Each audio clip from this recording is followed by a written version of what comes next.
all but NAMI's family.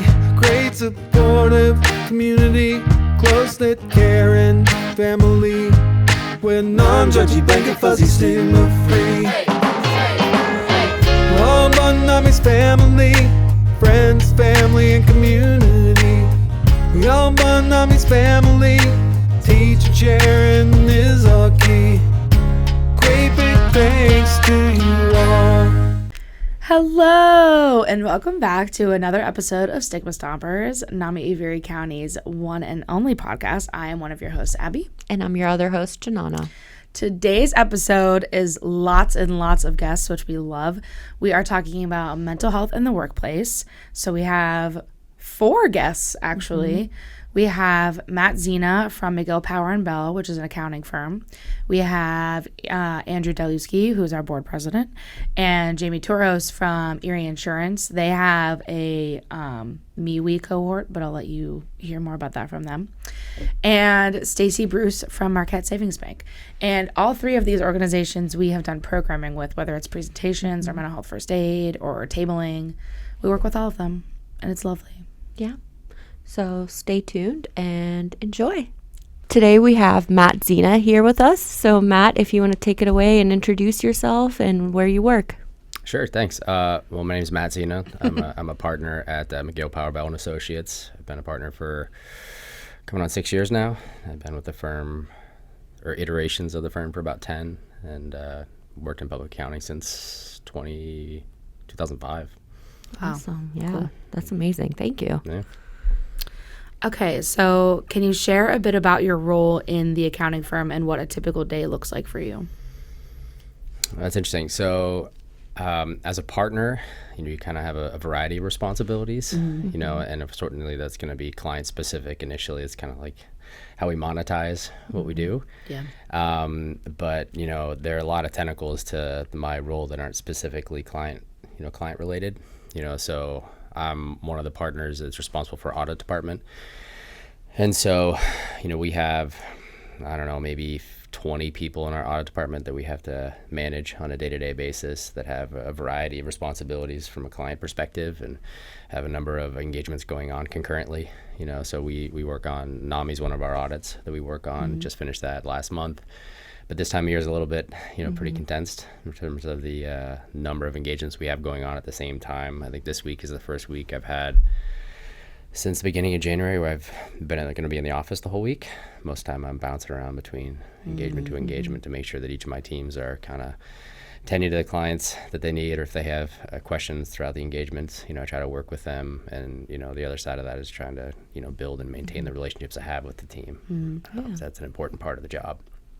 And so absent that, it's making sure that they're tending to the schedules that they have. The clients are managing their stuff because we can't really do anything if clients don't provide us the information timely. I'm also into recruiting. We do marketing. There's just a lot of layers to it. I had somebody say to me as a manager, probably 10 years ago that, as you continue to get promoted, your job becomes more about putting out fires than it is about actually the work that you do. And, and certainly it's not that aggressive putting out fires per se, obviously, because I'm an accountant and, it's a pretty sedimentary job. But so, it's really just about, there's, fires from a client perspective. If there's something that's going on in there, or, maybe there's a staff thing that is work specific or, personal or work or life specific. I think, excuse me, one of the things that I've tried to manage as I go through the job itself is there's a personal impact to your day-to-day responsibilities of job. And my wife had said years ago, you kind of download the things that people's feelings, their emotions, and that kind of carries you through your day. It's kind of like if your spouse wakes up and they're in a bad mood, you're going to be kind of in a bad mood. It's just kind of the way it works. So try to be mindful of that and recognize that the things that people are doing or feeling on a day-to-day basis aren't necessarily a reflection of me. So there's day to day that impacts everything that we do. Yeah, definitely. And so, no, it's hard to be very specific with what I do because there's so many variety of things, Right. So Specifically, I work in nonprofit accounting more than anything, so it's a pretty cool field to be, because, you get the mission related aspect, kind of like this, you get exposed to things like this to sort of see the nuances of what the clients do, to benefit the community that we live in. And there's so many things and organizations out there that do great things. They might be more tangible, or something that isn't necessarily as tangible, but also has a significant value. So I like that side of it too. So we spend a lot of time out there. Obviously, there's the debits and credits of the accounting that we get into, and that's really not why I do what I do. I like the personal attributes and kind of growing the team and developing them, and that's a big part of my role is that part of it. Yeah, absolutely. Cool. So you mentioned some of the high pressure stuff that you deal with. Accounting in general is a high stressor job. What are some of the, biggest stressors in the field, just in accounting in general? So this time of year, it's volume. So we obviously do taxes and we do audit work, and this time of year, there's everybody kind of needs their stuff done at the same time. And so managing, the internal and external expectations and how you do that, and really that relies on strong basic communication and making sure everybody understands what the expectations are. So whether it's us meeting our expectations or the clients meeting their expectations, and anytime we absorb our clients' stress, because we do that quite a bit, if they're late on their stuff and they get it to us, and now we're taking on that stress to get that done, and try to mitigate that as much as possible, which is really hard, because that there's certainly a personal aspect to everything they do. When it's their taxes, there's a lot of money sometimes riding on some of the decisions they've made throughout the course of the year, and we're kind of have to be the face of that, unfortunately. So there's a stress that comes along with that. I don't work in taxes, so I don't get that aspect. I certainly feel it secondarily from the rest of my tax partners and the tax staff.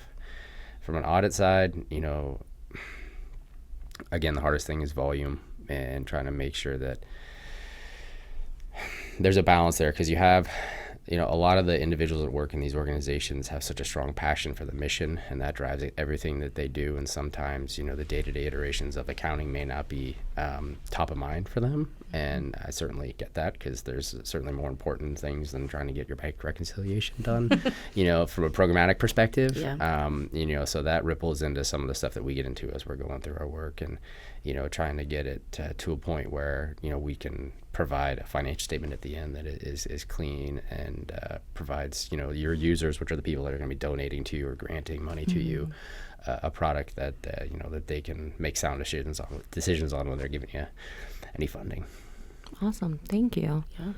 Do you interact a lot with clients who might not be the easiest to work with? How do you manage that communication and that stress with clients? Because it is a high stressful job, and I'm sure everyone's stressed in that situation, and audits and everything. How do you guys, help that client and help yourselves when it comes to the stress aspect of it? So it ultimately boils down to relationship building. And, certainly when you get a new client, you're kind of, it's like a new relationship, and, dating somebody new, you're still understanding the nuances of what makes them who they are. And, so that first year is a lot of, investigation, not necessarily just understanding what the client does, but the people that you're working with, and, what ultimately makes up who they are. And, you have to kind of slow play that and really not think of the way that they're reacting to you is a reflection of you. It's a reflection of the things that kind of built them to the people they are, the organization, or where they are. So, try not to take it personally, which is really hard. That's kind of how we are as people. You kind of internalize that kind of stuff. But, there's really no way to kind of combat it. It's really just to, understand what that is. And, when it's not necessarily what my reaction to it, it's I'm trying to manage my team's expectations when they go to those situations, because I've certainly been in scenarios where I went into a situation where I wasn't expecting a client to be as, aggressive or maybe as abrasive, and that's tough when you kind of go in there totally blind to that, So if I do have a client that I know it may be a little bit more abrasive or have a certain level of expectation, I try to either be there with my staff or my team as they're going into those, hopefully ease the burden of that to them, or I just take it on myself, because the experience has played out. And so I'm not saying that I'm better or worse than them. I just have been exposed to it more times than they have to be able to deflect it a little bit better. Yeah, of course. definitely. Yeah. Thank you. How would you say the busy season, like tax season or the high volume audit time, I don't know if you have like audit season, but how would you say that impacts the mental health of like yourself or your team or your partners in the industry? I think it impacts everybody a little differently. You know, I think I had this one partner say when we kind of got into busy season one year, and he was like, he called it opportunity season. And, you know, that, you know, initially I took that as like, well, this is a way to monetize what we do, and this is where we kind of make all our money, yada, yada, yada. But, you know, the more I thought about it as I grew into, you know, kind of more of a leadership role, it's, you know, an opportunity to, you know, establish relationship with your clients and establish relationships and refine relationships with your staff and your team and develop yourself, you know, and I think that's where I see the opportunity, you know, from that. So, you know, everybody deals with it a little bit differently, and some people are built to deal with stress more internally, and they kind of manage it that way. Well, sometimes that blows up, but some people are a little bit more abrasive and external on that. And, you know, I'm really lucky that not lucky, but I feel blessed to have had the opportunity to, you know, my wife is really intuitive with this kind of stuff, and she really loves reading and diving into, you know, the mental aspect of things and how people are mindful or thoughtful about that kind of stuff. And, you know, I think about the variety of people that I've had that have these high pressure jobs. You know, she's a teacher, which is, you know, maybe not traditionally thought of as a high pressure job, but, you know, it certainly is, you know. And so being married to somebody that's a teacher, you get to hear some of the nuances. It's not just, you know, you're, you know, face painting and cleaning up after kids, you know, you have to deal with the parents and the, you know, the curriculum administrators. So kind of hearing her processes there, and, you know, some of her friends that are like high ranking at banks, and, you know, just kind of pushing me to think outside the box and think through those things. Personally, that's how I deal with them. You know, you can't control how other people react to stress, and you know, I'm trying to be mindful of our team and telling them that, like, the stress or the reactions of certain people in leadership positions aren't a reflection of them. And again, there's not a right answer to doing that. You know, it's just how you manage that. I probably didn't answer that question at all. No, you did. That was good. Yeah. That was good. So do you think that the expectation of long hours and high accuracy contributes to burnout and stress? Certainly. Yeah. I mean, I think, you know, my grandfather, when he passed away a handful of years ago, but he had sent me this list of his, like, the world according to Charlie's, what he said it. And, you know, and there was all these different attributes of what he thought were, you know, things he had learned throughout his life. And one of those things was like, there's no job that's a 40-hour job that's worth having. And, you know, so most of the jobs that we have, you know, don't really stick to that 40-hour baseline. You know, you kind of have to, effort is your key to success more often than not. And, you know, our challenge is we write down every 6 minutes what we do every single day. So we all have a pretty good understanding of how many hours we do. And That's insane. yeah, that's exhausting in and of itself. Yeah, you know, that alone. but, you know, so thinking about that and knowing, oh boy, I worked 13 hours yesterday, whereas most people, they kind of just put their time in and they do it and they leave. They don't really have to write down, like, got in at 7, and at 7:06 I did this, and 7:12 I did this, and so they're just inherently thinking about that, and makes it a little bit more difficult. And, you know, so I don't really look at the hours as that. Certainly it's the anticipation of the hours, I think, you know, provides a little bit of stress there. So, you know, kind of anxiety just going into it. But, you know, there's all these layers to it. I mean, every job has, you know, its own stressors and things that make it difficult to do. And, you know, we have a pretty strong support system. You know, I've been with a number of firms throughout my career, and, you know, our leadership, especially from our, like, top leading partner, is we would call our managing partner. So he's kind of like the peak of our hierarchy to the rest of our partners. And he's kind of established this really family-oriented, as much as you can in public accounting, nature, where, you know, so he leaves at 5 every single day. He won't answer an email after that. He does get in really early in the morning, like 2 or 3 in the morning, you know, this time of year, which is outrageous. Jeez. But, you know, it's intentional because, you know, he had, you know, children that were into sports, and, you know, his daughter played collegiate hockey. And so he never missed a game ever, you know, so he would, like, get hotel rooms and work at all hours of the night to be able to be at both, you know. And so when you have that tone at the top to know that family is an important thing, and you know, kind of rolling through the rest of, you know, even though it's not said, people see it. And you know, when I started in the profession, most of the partners were single income families, you know, where the wives were stay at home. And, you know, at the time, really, you didn't really work at home that much, you know. It was, you know, early 2000s. So hearing my partners didn't go home, and they didn't see their kids, and, you know, that, you know, I don't know that I want to emulate that as a young staff, but seeing, you know, different progressions and leadership models, and like that to me has eased the stress of all of the different nuances that make our job stressful, is knowing that that's an important part of it, you know. So it's not a specific thing. It's having that tone at the top that's been really important for us. That's great. That's amazing. You mentioned briefly how the managing partner, you said it was, how he's family oriented, and that kind of trickles down into the rest of the staff. Is there any other stuff that you guys at your firm do to help your employees with, you know, burnout and stress and things like that? I know we've done presentations and we've worked closely with you guys, but what are some things that you do for your staff to kind of help them manage that work stress? That's another good question. So I would say back in 2021, we lost like a number of staff, kind of what you would call, quote unquote, that great resignation, which really wasn't what it is, but that's what people called it. And we lost maybe like 4 or 5 of our like senior level people in like a 4-week period. Every time somebody knocked on my door, it was like, oh, they're leaving, you know.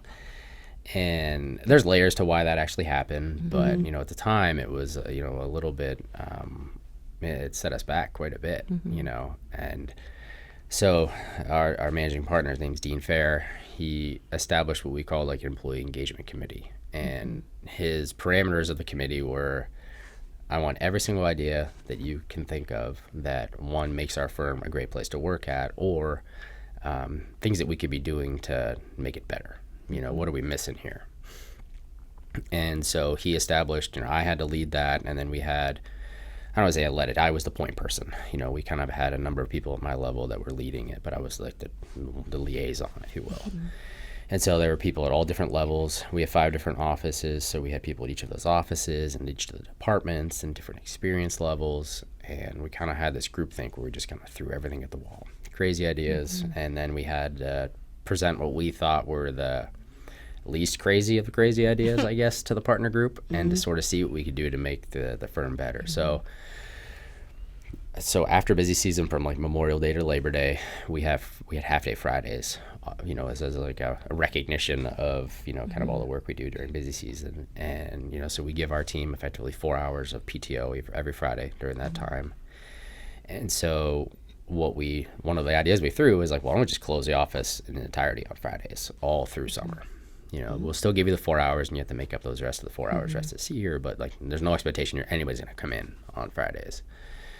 And so that was obviously pretty well received, you know, to have long weekends every single weekend in the summer. So that was one of the ways. We also tried to establish committees on like, you know, coaching and mentoring, you know, because we saw that there was, you know, an appetite for that from the group. You know, I think there always is, but I think there was a pretty strong appetite overall. And I just, in and of itself, the committee, you know, just recognizing that we had gaps and we needed to fill them. Not everyone got accomplished, but, you know, we're trying to pick away at that, you know. So I think that was one of the ways that, you know, he specifically, you know, tried to intentionally do that. You know, I guess through busy season, we also do little things to kind of like perk up the team. You know, every Friday we have what they call like Philanthropy Fridays, starting beginning of January through the end of busy season, where every Friday we have like a specific dress code where you can wear like hoodie one day or camo day, or Valentine's Day where we wear red. And to wear that, you pay $2, you put it in a bucket, and then if you want, you can wear like tennis shoes and you pay another $1. And then that goes in a bucket, and then at the end of the season, we identify like a family in need or another nonprofit organization, and we donate that all that money, and the partners match whatever's in that bucket. Oh, that's So it's a way to kind of build a little camaraderie with your team. You know, sometimes we do look a little silly because like one's like dressed like your boss day, or I love that. nerd day, which really we don't frankly have to do that much on that one. And so that's another one thing. We also have like a wellness committee where they try to like do little challenges throughout busy season and keep people, attuned to their physical well-being, because that's an important element of your own mental health too. Yeah. So it's like the first month maybe like a water challenge, and just drink water all as much. What they do, like 160 ounces, and at the end of it they kind of give somebody a gift card or something. And the plumbing got a lot of work that month. And then they'll do like walking challenges, like steps, or they'll do like workout challenges. And then we bring in like healthy food and snacks and stuff like that. So we're not just hammering M&Ms and drinking Diet Coke all day. Right. That doesn't help the stress, although it doesn't in its immediacy. But, so like little things that, it may not solve all the problems, but they help get you through the day a little bit. Awesome. Yeah, that's amazing things. Thank you for sharing that. Have you noticed any kind of stigma around talking about mental health in the field, or even just like your specific workplace? And if so, how do you think workplaces could reduce that stigma? Yeah, no, there certainly is a stigma. I think,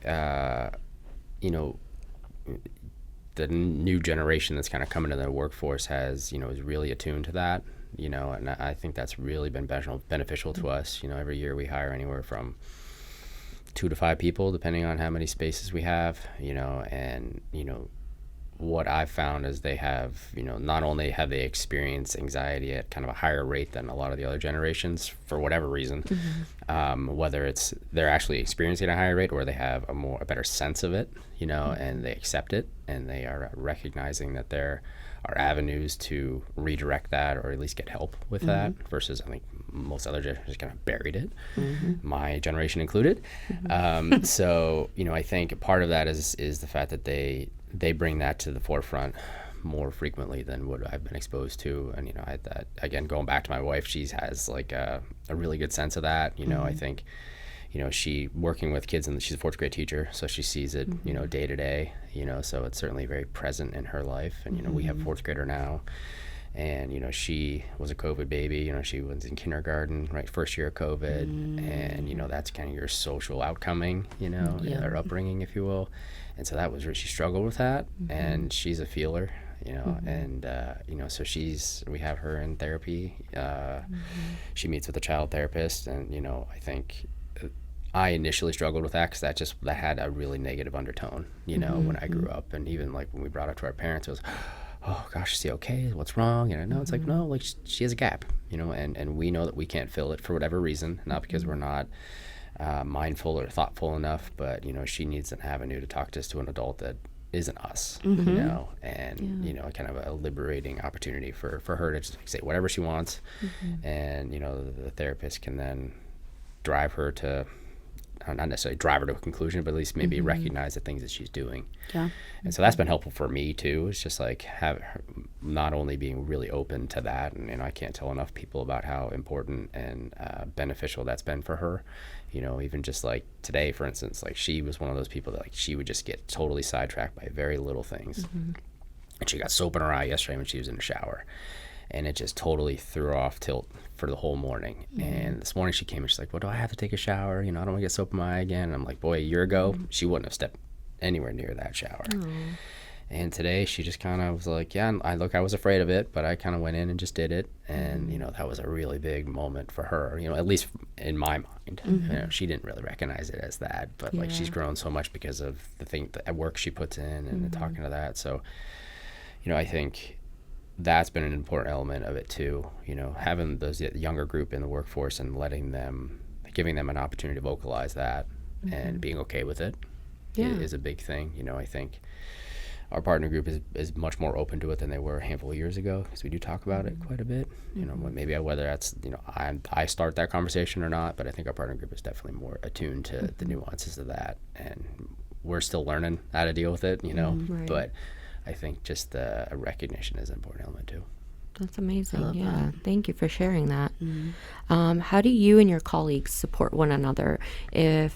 Have you ever experienced where someone's struggling and they come to you maybe to talk about it, or vice versa, where, hey, I'm not having a great week, or whatever the case may be, if you don't mind sharing that story? Yeah, no, I mean, it happens. I don't want to say frequently, but it happens. I think there's part of that is based on the relationships we've built with each other, and that is a big part of their openness to come to talk to any of us at any given time, and being supportive of the things that they're going through. I think we sort of always align performance with simply just a very specific thing in the workplace, and not recognizing that there are elements that are impacting that are, like I mentioned before, that are outside of what's happening in the walls of wherever you work.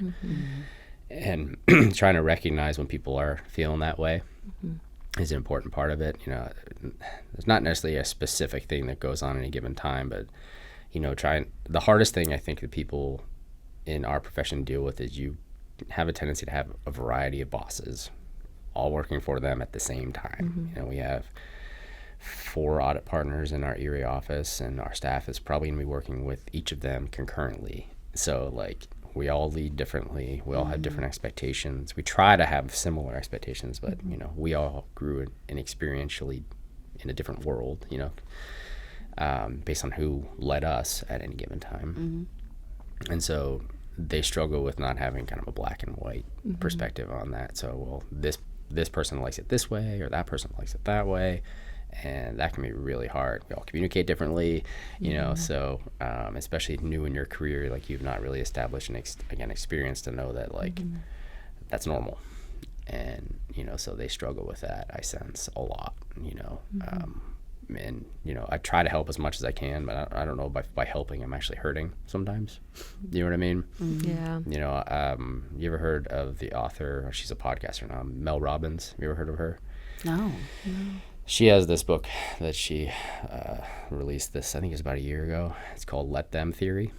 Oh, I've heard of Let Them. Yeah, it's I'm in the middle of it right now, or maybe at the end of it, and just reading this part about how her daughter was experiencing anxiety, and she was couldn't sleep in her own bed, and so she let her daughter sleep in the bed, and she realized after the fact that this was enabling that, and it wasn't helping her at all, and was in effect telling her daughter you can't overcome this without me. And so that kind of really hit me really hard, because I'm boy, I like to help people. I like to kind of be, kind of that liaison to help them kind of get from A to B. But am I hurting them by taking that perspective? So I don't really have a specific thing to share as it relates to how people would overcome that, or people are challenging it. But I think the solution, at least I found, is just to be there and listen as much as I can. Yeah, no, that's amazing. Thank you.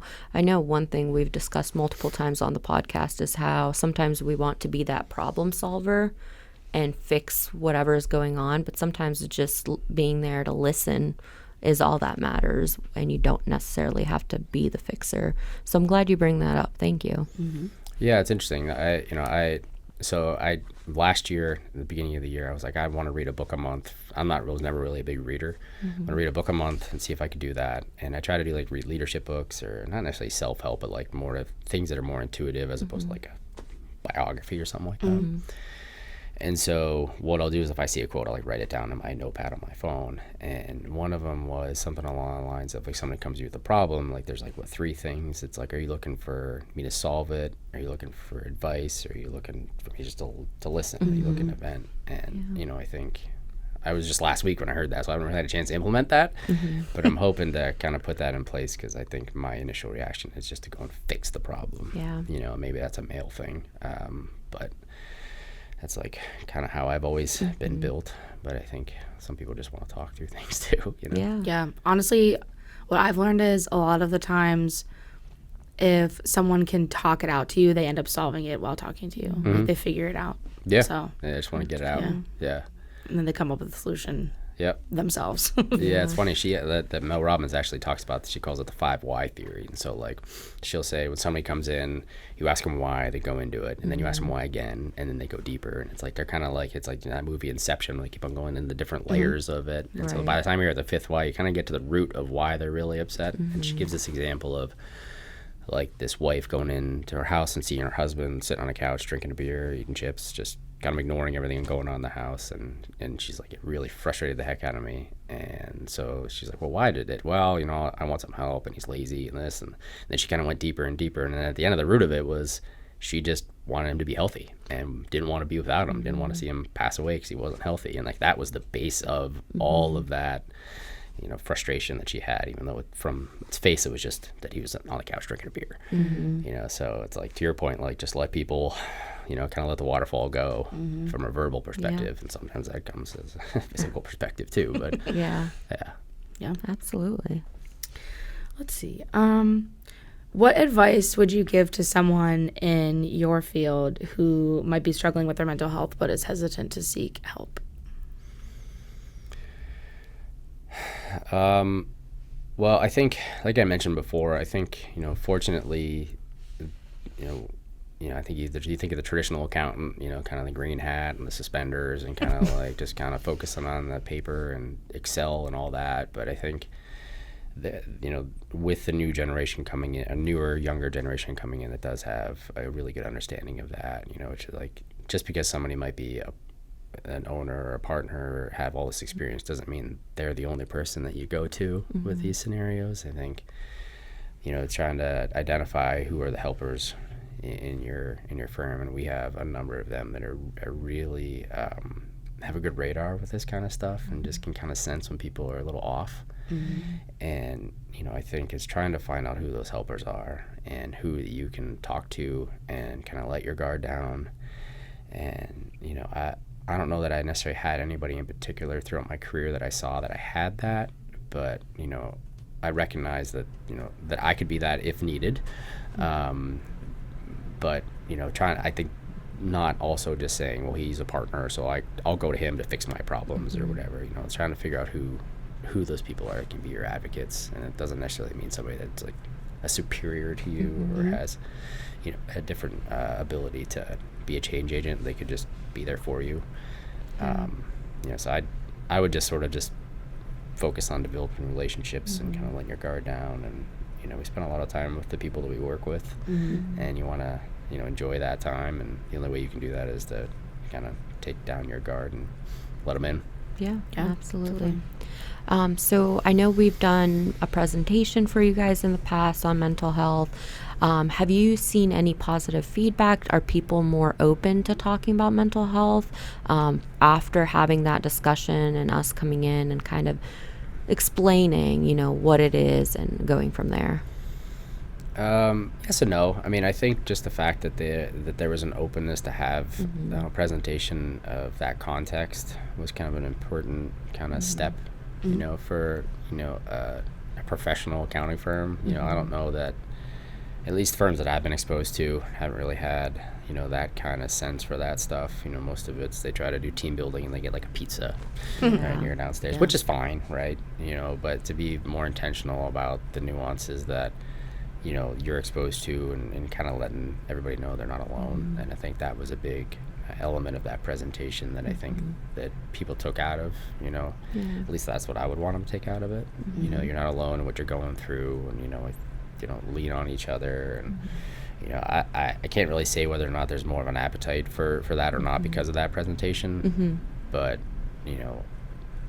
I also think now that you have had it, there's, again, that opens the door for other opportunities to kind of get you in the door and talk about these type of things, because keeping them top of mind is an important element.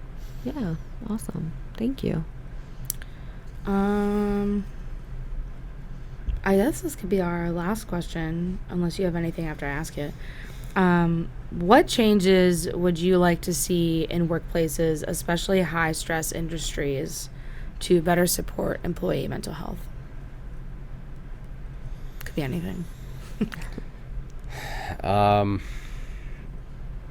don't know if there's like changes in particular that I would make. I think I like the idea of enforcing opportunities for leadership development. I think most professions you get to be where you are from a leadership capacity because you've been there the longest, or you might be the most technically sound or proficient person, not necessarily because you're built to be a great leader of people.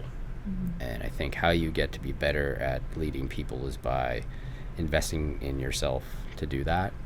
So, I think not only creating opportunities for people to learn, but enforcing them to do that to some capacity, and I think some people are very intentional about how they take their time to kind of invest in themselves, and that space, and some people need a push to do it, you know, and I think that's what I would really push, because I think sometimes there's like, I don't have time for that, or, you know, it's all willy-nilly and what's the point. But I think there's just so much value in seeing things from a different perspective that you've kind of been exposed to, you know, because we're all kind of products of the people that led us, whether it's our parents or our grandparents or maybe initial bosses or superiors. And you know, some people take, you know, almost absorb everything that person does. And you know, I was fortunate to have a variety of people in those roles and try to like pick and choose how they led people.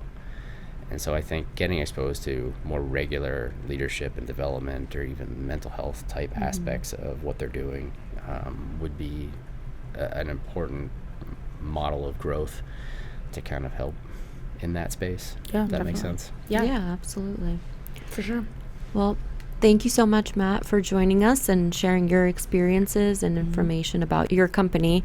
And it was a pleasure having you. No, thank you. Appreciate you guys giving me the opportunity. No problem.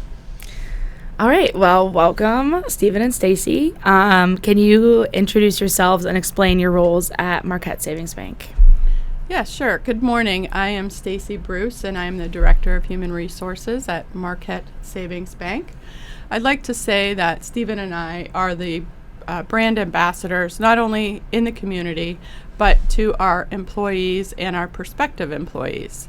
And also a shameless plug, I would like to just say that Marquette Savings Bank has been named Best Places to Work in PA and Best Banks to Work for year after year. I love that. Thank you. Love that. Love a good shameless plug. Hey, We I'm do all a about lot it, of that here. We So. really do. Yes, and I'm Steve Buttaccio. I am the Recruitment and Retention Specialist with Marquette Savings Bank. I handle all of the recruitment efforts for the branches, for all of our back office departments. I also handle all of the onboarding, different trainings, and that sort of thing as well. Wonderful. Thank you. Thank you for joining us. Thanks for having us. So, how did Marquette Savings Bank first become involved with mental health initiatives, particularly partnering with us on mental health first aid? Okay, so we became involved with mental health initiatives as part of our broader strategic goals to promote well-being and social responsibility. Recognizing the increase in importance of mental health, we made it a priority to support initiatives that raise awareness, provide resources, and improve access to mental health services. This commitment is not just about doing good in the community, but also about creating a positive impact that aligns with our core values in empathy, support, and sustainable growth. As far as partnering on mental health first aid training, NAMI was the first organization that came to mind. NAMI has been in the community for more than 40 years, providing excellent services to the community free of charge. So we're very lucky to have NAMI resources and the training at our fingertips. Thank you. very Yeah, much. we're there to provide it, and the wonderful thing is we do it for free for our community. Free, yeah. So that's what those donations and grants and everything helps cover. Is part of it is the training that we do. Yeah. So what kind of motivated Marquette to invite NAMI to provide our mental health first aid trainings? I would say the motivation behind providing mental health first aid training to our employees stems from our commitment to fostering a supportive, inclusive work environment. We recognize that mental health is just as important as physical health. And by equipping our team with knowledge and skills to identify and respond to mental health challenges, we can create a more compassionate workplace. This initiative aligns with our broader goals of ensuring the well-being of both our employees and the communities we serve, helping break down stigma and provide the right support when it's needed most. Yeah, I think it was very immediate. You know, even during the training, you have that kind of eye-opening moment. You have that almost that aha moment. You know, we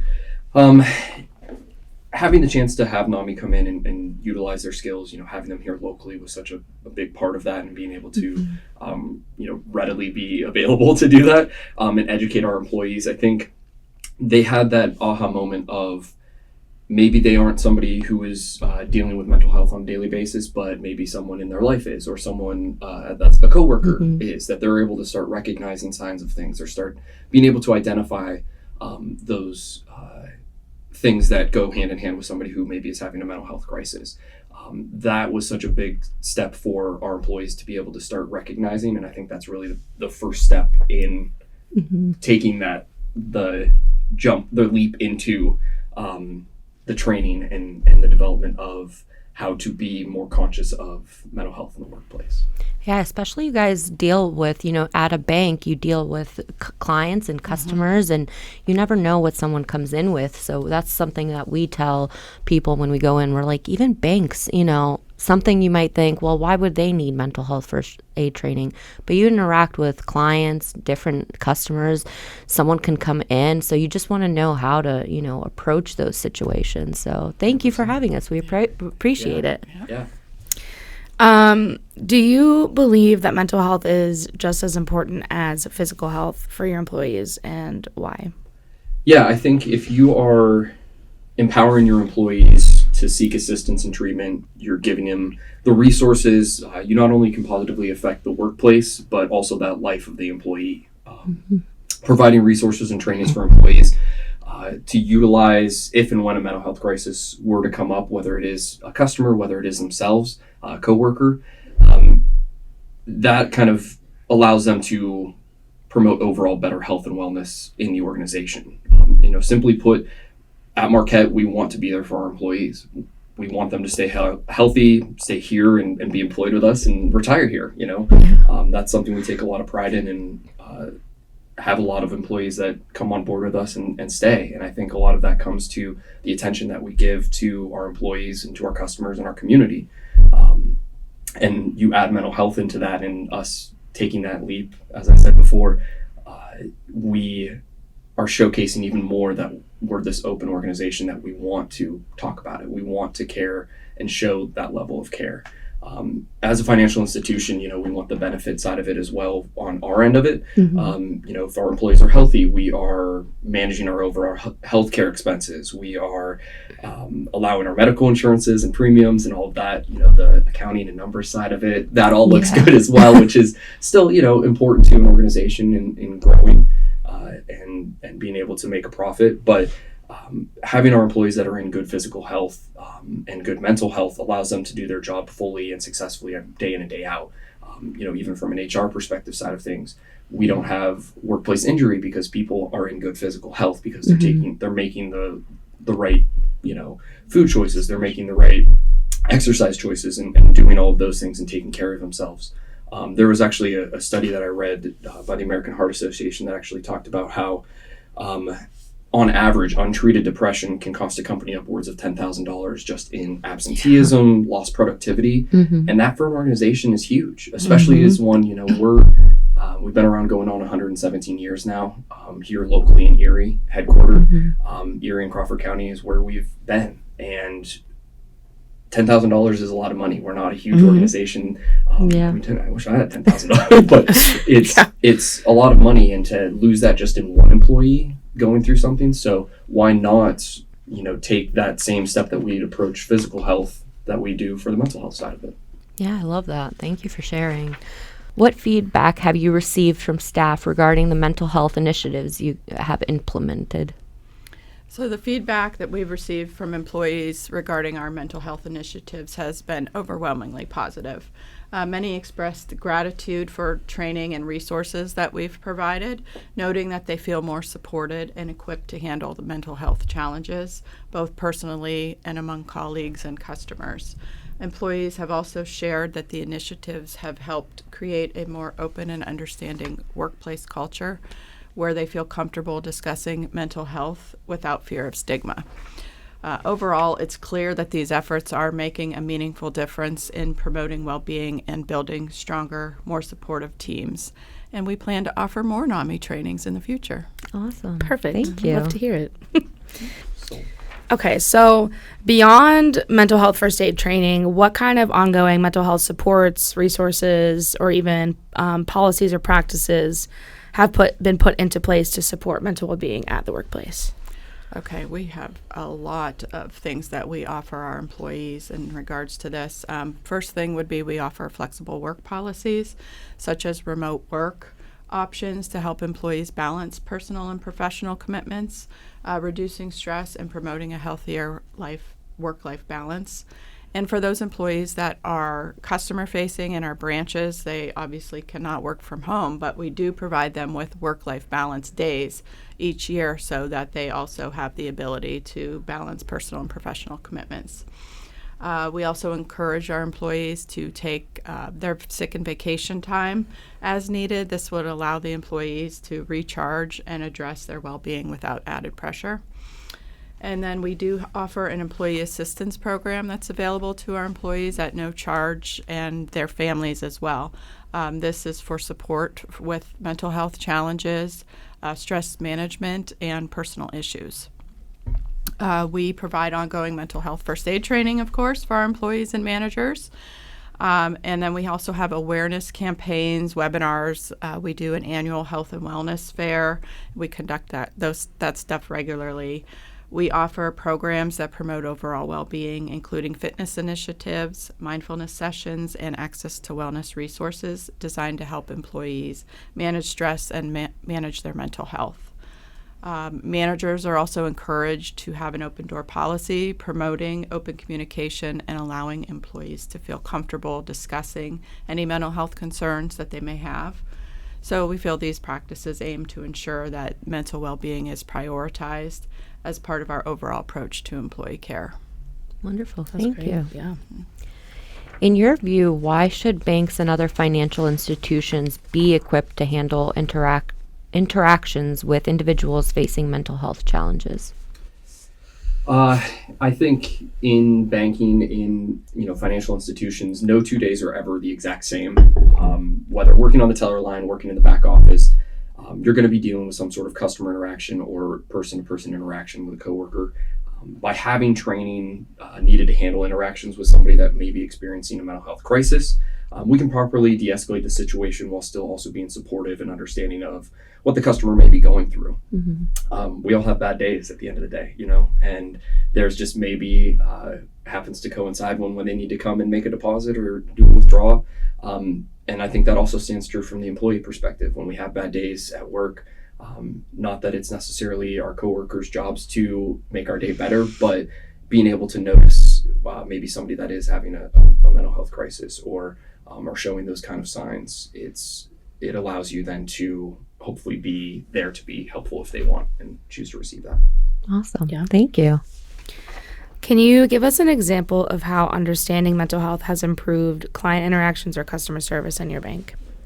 Yeah, I think being able, again, to build rapport with our customers, knowing and identifying those kind of warning signs and those first things of if somebody maybe is having a mental health crisis, while that employee maybe doesn't live each day battling mental health themselves, when they have that training and they've learned about those things, they can have at least a better viewpoint of that. They can understand it. They can relate to it, even if it's not something that they are dealing with every single day. Which then I think can tie to our employees and our customers being able to have rapport, being able to have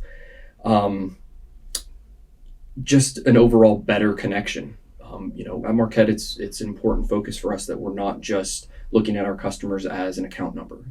We're looking at them as a person, and a person that has helped keep us in business and helped continue to keep us in business. So having a staff that can be supportive when a customer needs it, again, I think just showcases our dedication to our customers and wanting the best for them in every aspect and avenue that we can. Again, being able to have that connection and that strength of bond of trust and the understanding between a customer and an employee, we stay true to our culture and our values here at Marquette. Awesome.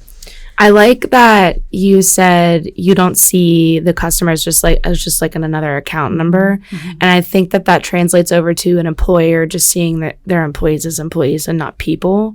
And it sounds like you see everyone as people. Mm-hmm. So I like that a lot. Yeah. And again, we're not a super massive, large company. Mm-hmm. We have the luxury of being able to go into each one of our branches and know people by name and what's going on in their lives. And again, I think that has opened a really great deal to not just the HR department, but again, that comfort level, like Stacey talked about, with going to your manager about something.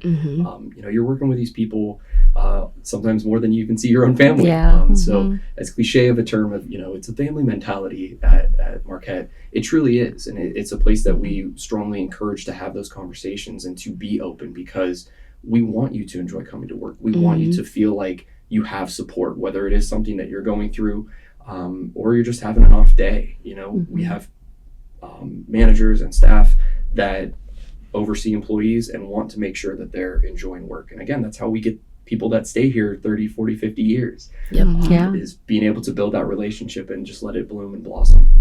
I feel like a lot of people, a lot of employers don't necessarily think that investing that time into their employees is a big deal, but it is. And so those places, I think, see much higher or not as great retention rates, whereas you guys have people that have been there their entire career. So it is important. Yeah, and I think more and more organizations, banks, everybody across the board, like, the tides have shifted so much since the pandemic even. I think as bad as the pandemic was, it certainly opened people's eyes to exploring their own mental health and what they thought maybe was just something that just affects them time and time again. Never really took the deep dive into it. And then you have this time of isolation in the pandemic where you have that time to do a lot of self-reflection. You have that time to explore those things and, scroll Instagram and people are making videos about it, or TikTok or whatever it may be. The culture, I think, has changed for employees and employers of people are looking for spaces that are going to welcome that. You have an employer that provides mental health days or work-life balance days or that flexibility of work from home or whatever that may be.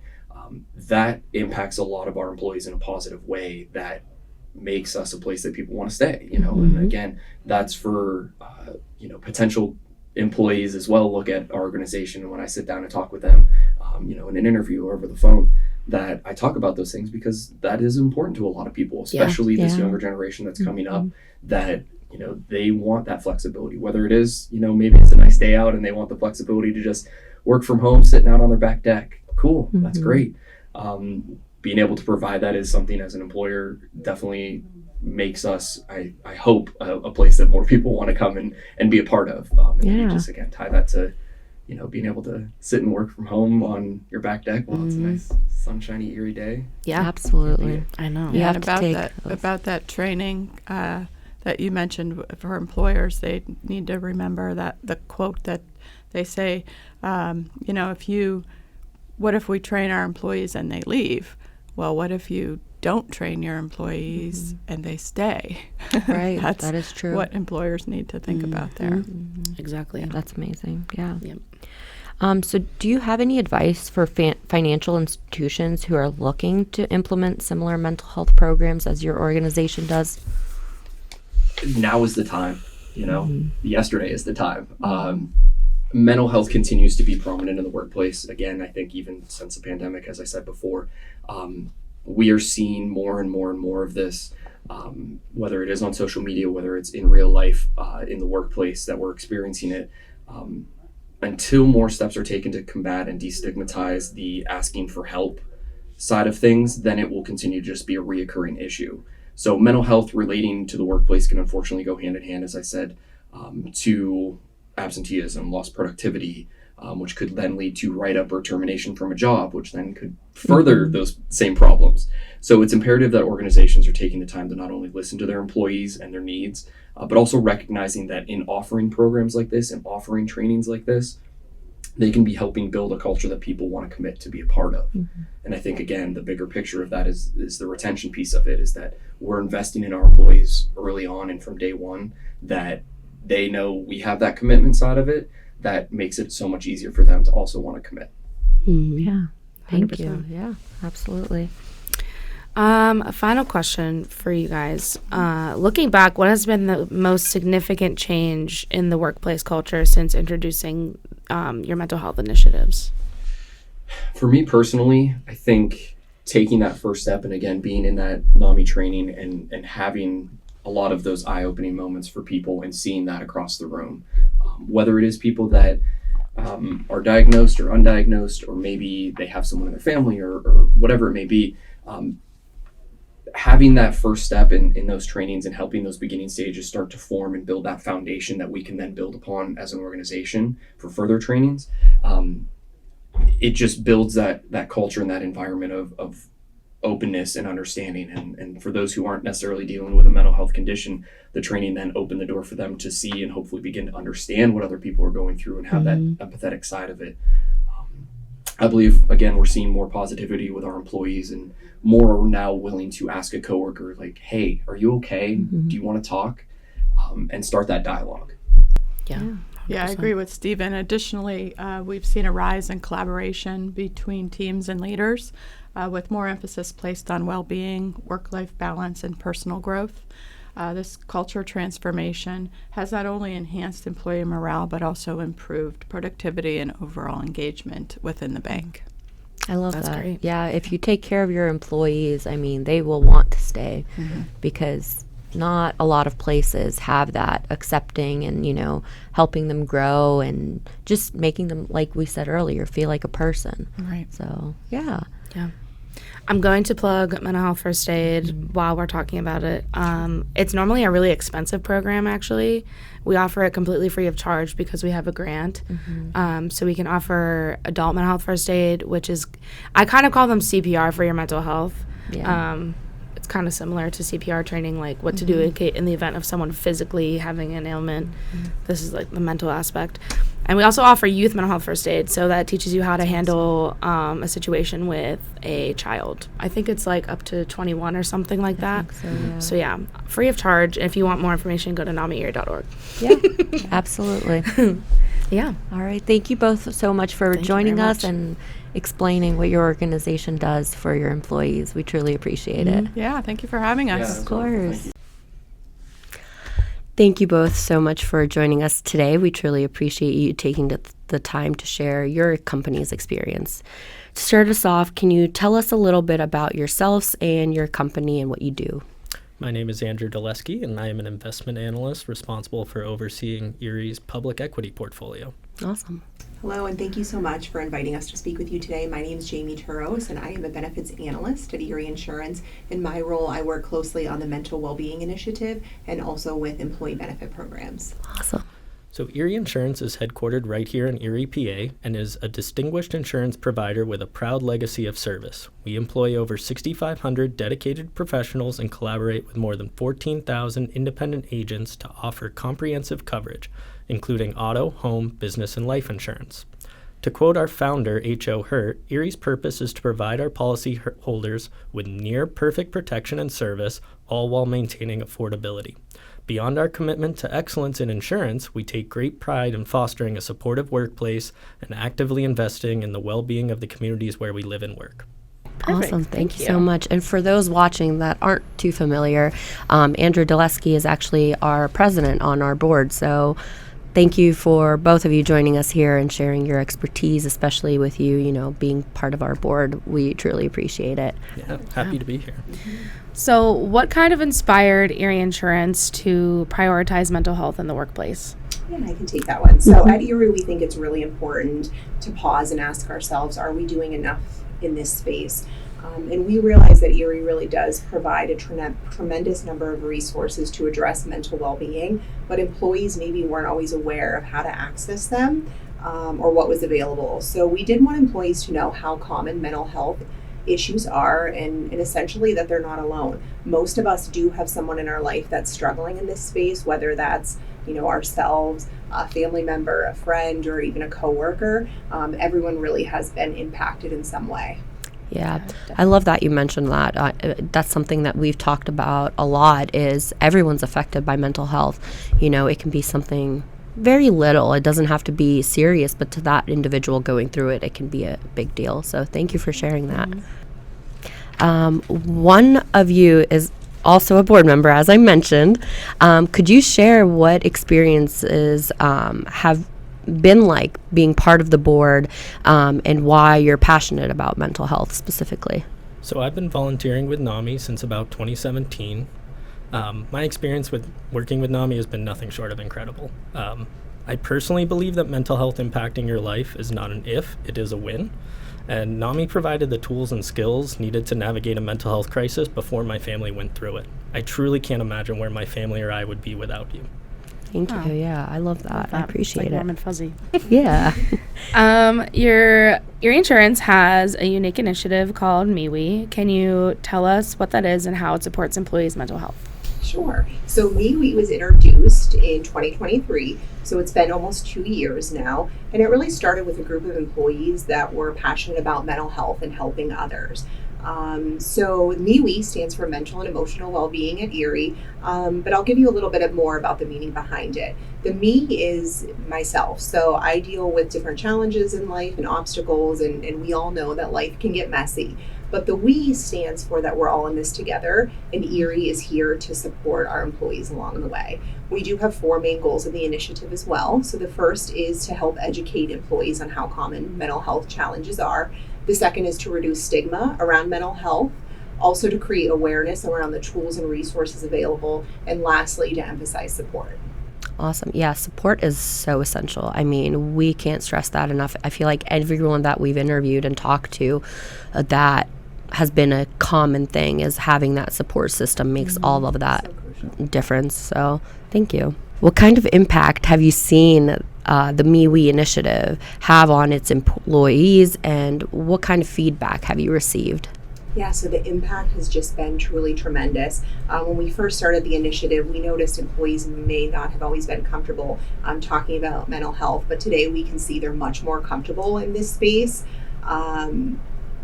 And we feel that we're working towards reducing that stigma by using different educational opportunities, events, and really just simply talking about it. Many employees have also shared with our team how the support and the resources have truly changed their life.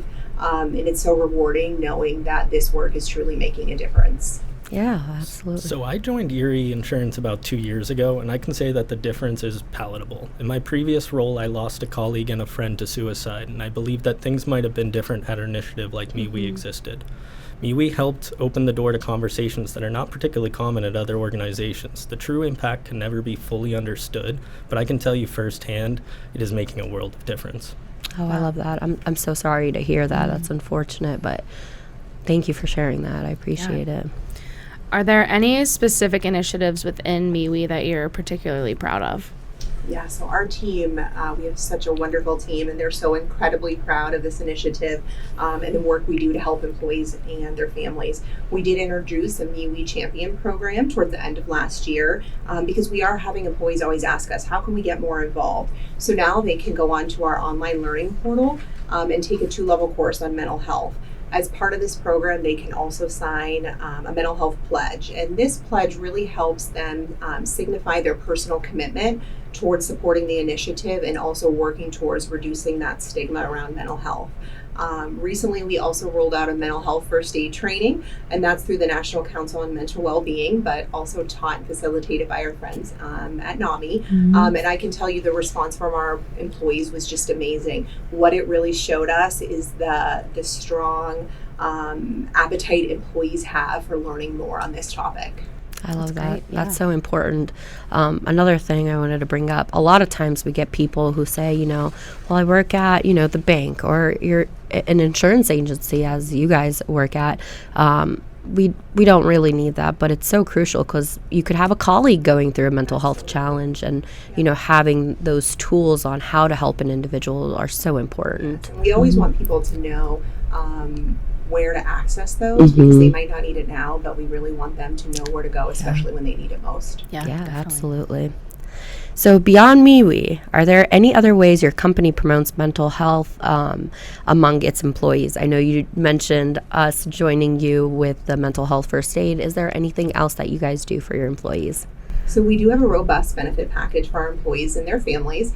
We're also really proud to have on-site counselors located at our home office location. One example I'll give is we do provide 10 free counseling sessions per incident per year. for employees and their household members, regardless of their health plan coverage, and that is offered through our employee assistance program. So what we feel this is just really crucial for employees because it provides that easy access to counseling services and also helps to reduce any financial barriers that they may encounter. Wow, that's Yeah. really great. I That feel is like amazing. that's so unheard of, offering counseling in-house like that at your place of work. Yes. So that's really cool. I love that. Yeah, absolutely. We also have a diverse array of affinity networks at Erie that support various groups of employees such as veterans, employees with disabilities, and the LGBTQIA plus communities, to name a few. Encouraging employees to bring their full authentic self to work sounds simple enough, but it makes a world of difference. Definitely. I love that. You can tell that it's very inclusive and you guys are trying to think of everyone, you know, in the different groups and things like that. So I absolutely love that you guys do that. Thank Yeah, you so much for definitely. sharing. How do you, either individually or as Erie Insurance as a whole, address workplace stress and burnout? Personally, I think one of the most impactful is reducing the stigma surrounding talking about stress and burnout. As they say, a problem shared is a problem halved, and simply having the conversation about how you are feeling goes a long way. I understand not everyone likes to talk as much as I do, so we also have a gym on site at the home office location, and exercise can be a great stress reliever. Yeah. Yeah, Definitely. absolutely. The one that I would like to mention is, so we do have a self-help app. It is called Calm Health. And this is a great benefit that comes to mind when I think of stress. And this is available to eligible Erie employees and dependents covered under our health plan. And they can use it specifically for a variety of things. So whether it's sleep, meditation, mindfulness. When I think of mindfulness, we know how research shows us it can help with so many things in your life, whether it's improving your general health, reducing stress, improving sleep. This is one that I love to take advantage of myself. So we were really excited to roll this benefit out last year to help our employees reach whatever well-being goals they may have. Yeah, absolutely. Do you have any advice for other organizations or companies who want to create more of a mental health friendly workplace? So I would say talk to your employees, let them know they're not alone and that it's okay to not be okay. Seeking help really does show courage. Also, continue to promote education and know warning signs of someone struggling or in crisis. We would love to promote 9882, which is the Suicide and Crisis Lifeline. This service provides free 24/7 confidential support, and we always try to promote this within whatever events that we're doing within MeWe. We really have seen that this 3-digit dial is just so much easier for people to remember, and they're able to easily get connected with the mental health services that they may need. Definitely, yeah. Absolutely. Moving into kind of collaboration with NAMI, Erie Insurance has invited us to table at your events and participate in mental health awareness efforts. Why is that collaboration important to you? While there are many fantastic resources available to the Erie community, the challenges surrounding mental health are too great to be tackled by one person or one organization. We believe that working together can create synergies that amplify everyone's individual effort in a way that cannot be achieved alone. MeWe hosts monthly information sessions with each being focused on a particular topic, whether it's stress in the workplace or dealing with the loss of a loved one. We then look for community partners that can support and educate our employees on these topics. We want employees and their families to know where to turn when they need it most. Yeah, absolutely. I love that because I feel like when you're struggling in the moment, there's so much going on. You don't know where to go, who to turn to, who to talk to. So having those resources and kind of introducing that before someone's going through a crisis is so essential because then they have that at the back of their head where they can go to. So I love that. Completely agree. So we're also, as you mentioned, providing mental health first aid training. How do you believe that training will benefit your staff individually or as a team? So we feel that mental health is health, and we want our employees to be able to know when a coworker, family member, or friend is having a mental health problem or crisis and how to respond. With mental health concerns growing in our communities, it is vital to know how to recognize and respond to these health issues. Early intervention can double the likelihood of recovery. Studies show that the earlier someone gets into treatment, the better and faster recovery will be. Yeah, absolutely. Thank you. How do you encourage open conversations about mental health among employees? So we're really trying to normalize the conversation, which ultimately goes back to that reducing stigma piece. We did last year get to travel to all of our Erie branch locations and speak about MeWe. So our team was really excited to be able to do that. We also give numerous presentations throughout our enterprise and really have been doing so since the start of the initiative in 2023. Another example is that we did bring in global speaker and mental health advocate Kevin Hines. So we were very fortunate to have Kevin come to Erie. He is a suicide survivor. He attempted suicide off the Golden Gate Bridge in the year 2000. He came to Erie to talk about his struggles and the power of knowing you're not alone. I love that. Yeah, that I know His you story had told is- me that story His at story is first. incredibly powerful. So that's Yeah. very cool that you got to have him come It in. was a great event. Yeah, that's amazing. What are some goals for the future when it comes to supporting mental health amongst your community and the company? Yeah, so we want to have continued partners with our affinity networks, as Andrew was talking about previously, as well as our community partners, such as NAMI. We want to continue to promote this education and provide support to our employees and their loved ones in any way we can. So our hopes are with all of these steps, we'll continue to help in reducing the stigma. Yeah, you guys are doing a wonderful job from what we've heard today, and just working with you guys, you can tell that you prioritize mental health. So we absolutely love that. Yeah, definitely. What message would you like to share with other employers about prioritizing mental health in the workplace?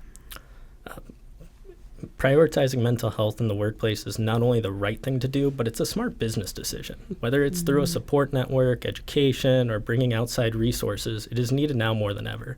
The positive impacts to the workforce is profound and immeasurable. Prioritizing mental health will pay dividends in the long run. Yeah, absolutely. How can employees advocate for their own mental well-being at work? So I think, seeking and asking for help when they're struggling, as I mentioned earlier, asking for help doesn't show weakness. It really shows courage coming forward and taking that step. And also take advantage of the great resources that people may have through their employer or even some of those community resources. Yeah, a meeting I actually attended yesterday, they said the same thing. A lot of times we hesitate to ask for help when we're struggling, but it's not a sign of a weakness. It actually shows how strong you are to be able to ask for that help and keep yourself going. So thank you for mentioning that. Is there anything else you'd like to add or share with our listeners? No, we're just very thankful to be able to share some of the things we're doing at Erie to normalize the conversations about mental health and reducing the stigma in the community. Of course. Yeah, and I would just add, we appreciate the partnership. We're grateful to have had this time to talk more about our initiative and the great work our team is doing at Erie. Of course. Yeah. Thank you both again for joining us and taking the time out of your busy work schedules. I know it's a busy time. So thank you for joining us and sharing everything that Erie Insurance has to offer. Yeah, thank you. Of course. Thank you. Thanks for joining us on this episode of Stigma Stompers Podcast. We truly appreciate all your support. If you want to see more about what we do in our community, make sure you check out our website. It's namierie.org. Make sure you also click on our t-shirt store tab so you can buy a t-shirt. We get a portion of all the proceeds. And make sure you sign up for our newsletter. It has all of our programming and event updates. Another way you can get involved is if you feel comfortable sharing your personal story. You can email us at info@namierie.org, or you can give us a call at 814-456-1773. Thank you for tuning in, and we'll see you next time. Bye!